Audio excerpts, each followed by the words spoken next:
Donc, à l'exercice 3, on me demande d'ajuster les équations chimiques. La première équation, on me donne du diazote qui réagit avec du dihydrogène pour former du NH3. Donc, dans une réaction chimique, comme vous pouvez le voir, les molécules sont différentes. Les molécules des réactifs sont différentes de celles que je retrouve dans les produits. Par contre, donc s'il n'y a pas conservation des molécules, il y a conservation des atomes. Donc, pour ajuster les équations chimiques, il faut que je réussisse donc à compter les atomes. Donc, je vais commencer par l'atome d'azote. L'atome d'azote, il a pour symbole N. Donc, je regarde, dans les réactifs, j'ai 2 azotes et dans les produits, je n'en ai qu'un seul. Donc, mon équation n'est pas ajustée.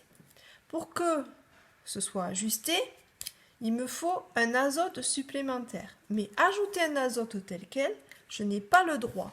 Dans une réaction chimique, je ne vais pas former du N tout seul, je vais former des molécules d'ammoniac. Donc, j'ajoute une deuxième molécule d'ammoniac. Ainsi, je produis un azote et un deuxième azote en produisant 2 molécules NH3. Maintenant, il me faut aussi assurer la conservation des atomes d'hydrogène. Donc, l'hydrogène, il a pour symbole H. Donc, ici, j'en repère 2. Et là, j'en ai 3 et 3 autres ici. Donc, dans les produits, j'en ai donc 3 plus 3, 6 hydrogènes. Et dans les réactifs, je n'en ai que 2. Ça veut dire que je n'ai pas suffisamment d'hydrogène pour produire mes 2 molécules NH3. Donc, j'en aurais pas besoin de une, mais peut-être de 2. Sauf qu'en ajoutant une deuxième, je vois que je n'ai que 2 plus 2 atomes d'hydrogène et non pas 6. Donc, il m'en faut une troisième. Et là, j'ai bien 2 plus 2 atomes d'hydrogène. Donc ça, c'est mon brouillon. Et j'écris donc l'équation chimique avec les nombres stoichiométriques qu'il me faut. Donc ici, j'ai utilisé une molécule de diazote, je n'en mets qu'une. J'ai utilisé 3 molécules de dihydrogène, j'en mets donc 3, H2. Et j'ai utilisé 2 molécules de NH3. La deuxième équation chimique. On fait réagir du sodium, Na, avec du dichlore, Cl2, pour donner du chlorure de sodium qui a pour formule NaCl. Donc je commence par les atomes de sodium. Je vois donc que les atomes de sodium, je n'en ai qu'un ici, dans les produits, dans les réactifs, et je n'en ai qu'un ici dans le produit. Donc, cela semble équilibré. Je passe au chlore. Le chlore, il a pour symbole chimique Cl, et j'en ai 2 dans les réactifs, et je n'en ai qu'un seul dans les produits. Cela signifie donc que je forme une deuxième molécule NaCl pour respecter la conservation des atomes de chlore. Donc ici j'en ai 2 et je me retrouve avec ici 1 plus 1, 2. En ajoutant une deuxième molécule de chlorure de sodium, NaCl, j'ai ajouté également du sodium. J'ai donc 2 sodium, 1 et 2 dans les produits, et je n'en ai qu'un seul dans les réactifs. Il m'en faut donc un deuxième. Et là, mon équation chimique est ajustée. Donc j'écris, ça c'est mon brouillon, j'écris l'équation, la réponse à la question. Il m'a fallu 2 atomes de sodium, 2 Na, une molécule de Cl2, donc Cl2, et 2 molécules NaCl, 2 NaCl.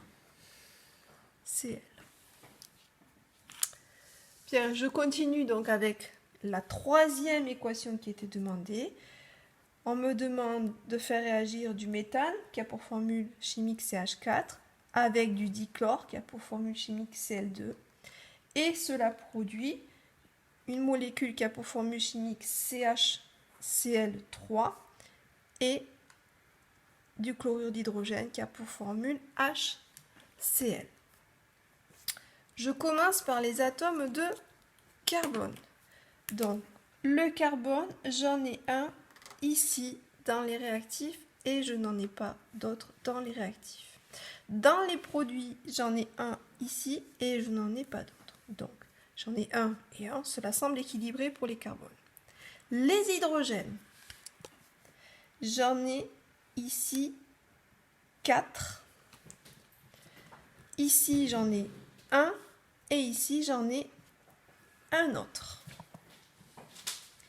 Donc, pour que l'ensemble soit équilibré, je peux très bien donc soit ajouter du CHCl3, soit du HCl. Je vais rajouter du HCl. En ajoutant du HCl, j'ai donc 3 hydrogènes. 1, 2, 3. Il m'en manque un autre.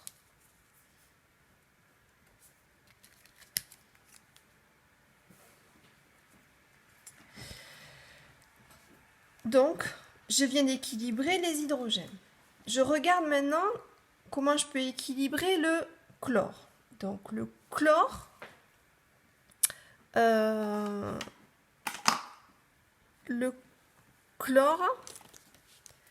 il a pour symbole chimique Cl. J'en ai donc 2 ici. Ici, j'en ai 3. Un quatrième, un cinquième et un sixième.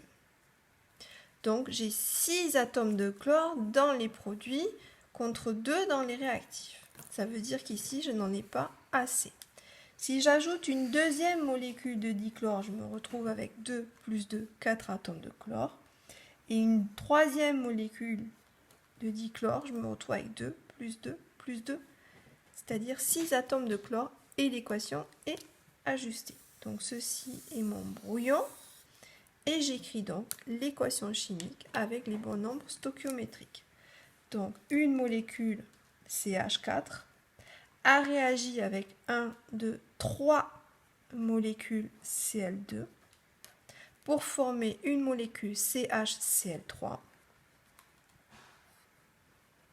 et 3 molécules HCl.